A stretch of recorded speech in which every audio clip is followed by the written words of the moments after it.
वक्फ संशोधन बिल फिलहाल जेपीसी के पास है, लेकिन इसको सियासी असर इसका ऐसा कि इसे मुस्लिम विरोधी बताते हुए दिल्ली से लेकर जयपुर तक बड़ी बड़ी सभाएं की जा रही। इन सभाओं में सीधे ऐलान जंग की ललकार हो रही है।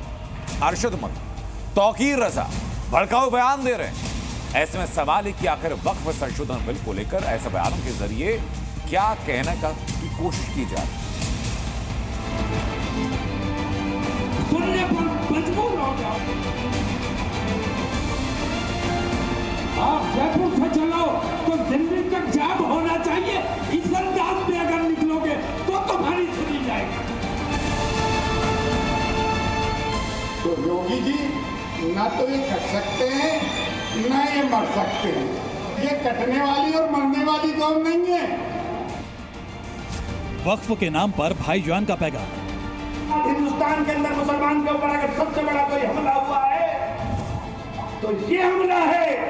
कागजात वक्फ के नहीं आए, उसको वक्फ नहीं माना जाएगा। सरकार के खिलाफ दिल्ली चलो का ऐलान। वक्फ पर सरकार संशोधन बिल लेकर आई तो मुस्लिमों के नाम पर सियासत करने वाली जमात की जमीन खिसकने लगी। दिल्ली से जयपुर तक हलचल मच गई और इनके बयानों से सरकार के फैसले पर बौखलाहट साफ नजर आने लगी। जयपुर में वक्फ बिल के खिलाफ मुस्लिमों का बड़ा जलसा बुलाया गया। मौका था केंद्र सरकार के वक्फ संशोधन बिल के खिलाफ मुस्लिम समुदाय को एकजुट करने, लेकिन यहाँ मौलानाओं ने माइक थामा तो सरकार के खिलाफ जहर उगलना शुरू कर दिया। ये ऐसी तादाद में दिखो, तुम दिखाओ कि हमारी तादाद को छुपाते हो।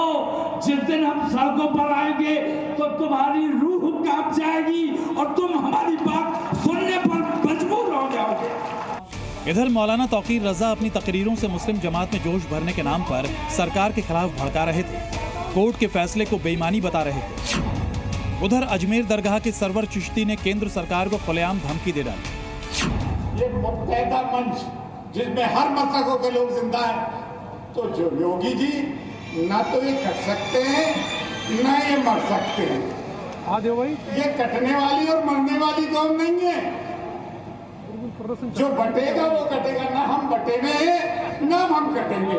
हाँ, एक आग को 20 जने कूट लो तो कट सकते हैं। मुस्लिम समुदाय को मंच से भड़काने में किसी भी मौलाना ने कोई कसर नहीं छोड़ी। वहीं इस आग में घी डालने के लिए कांग्रेस सांसद रशीद मसूद भी सामने आ गए।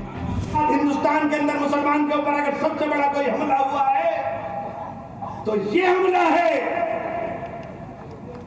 ये ना कब्रिस्तान छोड़ने वाले हैं।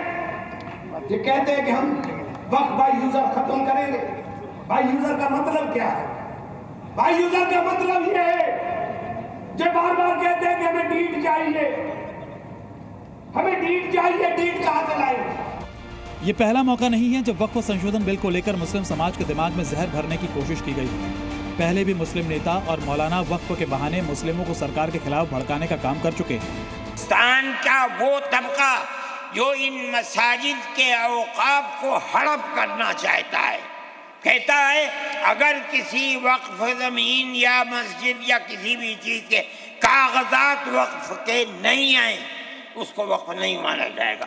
कौन 500 साल पुराने कागजात ला करके पेश कर देगा। यहाँ तक के हमने 15 साल 16 साल में रहा हूँ, हर तरफ एक ही आवाज था कि पार्लियामेंट भी खुद, और आप लोग रिसर्च करेंगे मिलेगा, वक्फ की प्रॉपर्टी का लिस्ट आज पूरी दुनिया में आ चुका है। उसमें पार्लियामेंट है, वो खुद भी पूरा का पूरा इलाका, वसंत विहार का पूरा इलाका, एयरपोर्ट तक, यहाँ तक के बहुत से लोग कहते हैं कि एयरपोर्ट भी यही वक्फ की प्रॉपर्टी के ऊपर बनाया गया। सवाल है कि वक्फ में संशोधन से मुस्लिम नुमाइंदों को परेशानी क्या है? क्या वक्फ में भरोसा करने वालों को संविधान में भरोसा नहीं? क्या मुस्लिमों को भड़काकर सियासी रोटियां सेकी जा रही हैं? या फिर हर दूसरी संपत्ति को वक्फ का बताने वाले मौलाना अपने फायदे की दुकान बंद होने से घबराए हुए हैं? वजह कुछ भी हो, मगर सरकार के खिलाफ मुस्लिम समुदाय को बार बार भड़काकर ये तमाम भाईजान अपने मंसूबे साफ कर चुके हैं। ब्यूरो रिपोर्ट, जी मीडिया। जी न्यूज़।